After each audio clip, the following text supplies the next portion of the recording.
Welcome back. The president of the National Council on Public Transportation, Godfrey Ferdinand, is asking minibus drivers to be more vigilant on the roads for the sake of their own safety.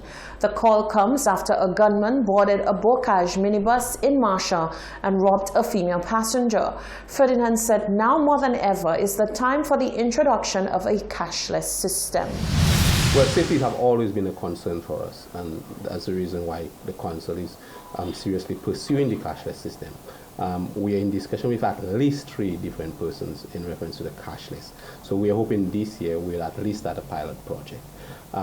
Outside of the cashless system, that would make it a bit safer for the operators, because if they have no cash, then persons will not attempt to rob them. Ferdinand said drivers are also encouraged to use technology to aid in the fight to catch and perhaps even deter criminal commuters. We are looking at the issue of persons putting cameras in their vehicles.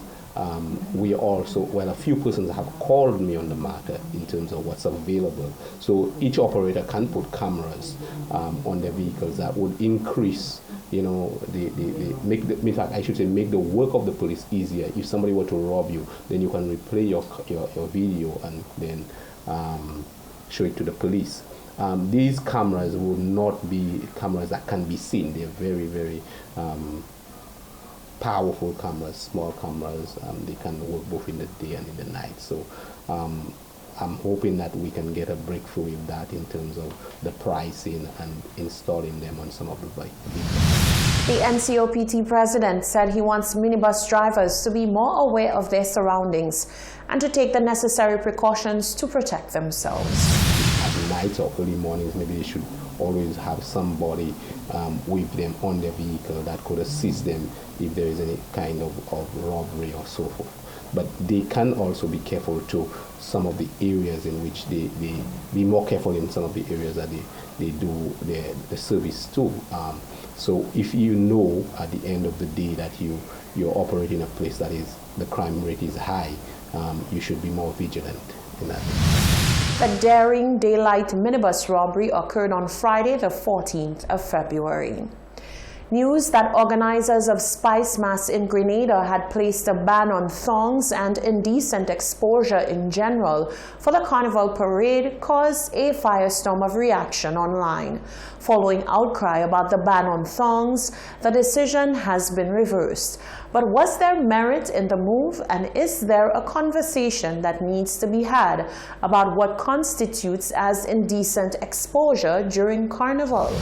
Creative Director for the Tribe of Twelve, Adrian Auger, says there must be room for people who want to dress up or down for Carnival. However, he says the festival must maintain its soul and creativity amidst the changing times. His comments come on the heels of efforts by organizers in Grenada to put in place stipulations to guide the aesthetics of its Spice Mass and the behavior of revelers, the most controversial being a move to ban thong costumes. That decision did not go down well with the Grenada citizenry. Grenadians began protesting the ban on thongs following the announcement. Organizers have since relented, and thongs are now allowed. Auger weighs in on the issue, saying that Carnival has to cater to differences. However, he calls for a balance.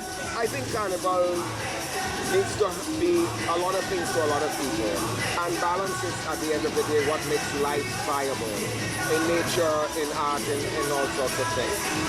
We should always strive to maintain a mix, and I've always maintained Carnival is for 2 types of people who want to dress up and people who want to undress. And there should be room in the Carnival for all of that, and something in between, hopefully. He says amidst all of the fetes, there needs to be creative and artistic energy that pulls Carnival back to center and keeps it from going dark. We would like to see the Carnival maintain its soul. Because never mind, you see all the naked masks in other countries. In Trinidad in particular, they are making sure to nurture and to preserve the wellspring of the traditional carnival so that it keeps generating and regenerating in different forms. If you look at King and Queen of the Bands in Trinidad, preliminaries just passed this weekend, an amazing exploration of the whole Mokajumbi concept, which of course Minchell started or restarting some time ago. So you have to keep the soul of the carnival in place somewhere. Auger's Tribe of 12 Carnival Band is more so purist in terms of portrayals and costume making. Obviously, we are Tribe, we are more conventional, a little bit more traditional in portrayal and theme and so forth. But if other people just want to, have a great time, that too is part of the carnival, and we don't have to dress it up in pretense and in other things. Carnival is about having a great time. What we want to do, though, is turn people on to the many different ways of having a great time. And certainly in 12, we have a group of people who have a great time in costumes that they have made, exploring their creativity, discovering their skills. There continues to be debate about what constitutes indecent exposure, given the increasingly provocative costume designs, but in Grenada, at least organizers have outlined that full body paint, nudity, and indecent exposure are outlawed. They say revelers who violate the rules will be removed from the parade and fined.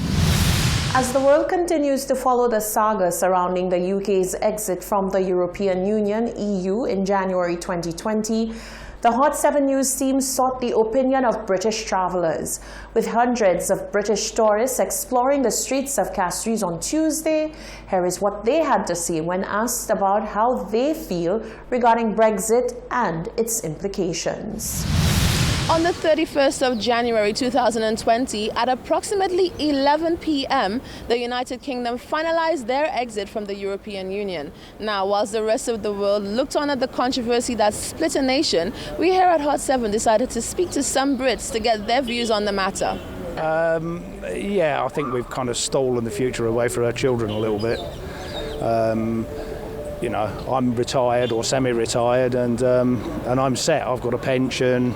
I'm fine, but it seems to be a lot of older people that have voted for Brexit, and most of the kids, the sort of up until their 30s and 40s, see themselves as part of Europe, and they want that where they can travel freely within Europe and work freely within Europe, and that's how they see themselves. As the younger generation are coming up, do you think this is something that can be reversed at all?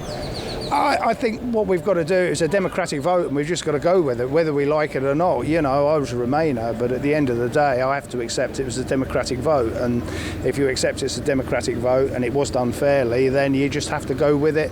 And what we have to do is make the best of what we got. I can't see it being reversed. Certainly not in the next generation, anyway. I think it's over and done with now. It's gone. This history. It's going to happen. So did you agree with it? Is it something that you're looking forward to? No, I didn't agree with it. Make Great Britain great again. Yeah. So yeah, I'm glad we got out, and I'm sure we'll make our own destiny again. Best thing that's ever happened.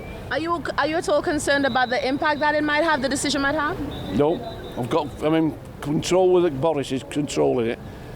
We don't know enough. Like, I haven't been following it, so I don't know much about it.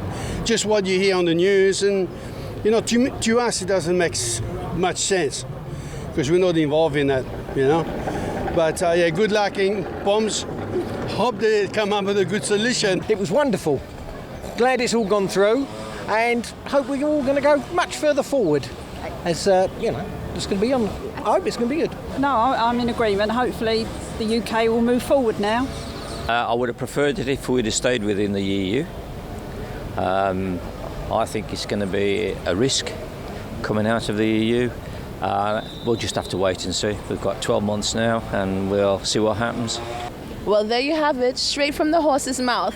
If you want to have a chance to voice your opinions, join us next time for Have Your Say. For Hot 7 News, I'm Rochelle Gonzalez. Although no confirmed list of Goodwill ambassadors has been released by the Ministry for Culture to date, Culture Minister Fortuna Belrose says the wait will soon be over as the official launching ceremony of the Goodwill Ambassadors program is slated for next week. The launch of this program is on the 27th of February, and so we'll have all the details unfolding in that setting. Okay, so I'll reserve that for that time. Belrose says she's satisfied thus far with the level of engagement between the Ministry of Culture and all stakeholders involved in the program. This is the Hot 7 TV Nightly News. Stay with us. There's more coming up after the break.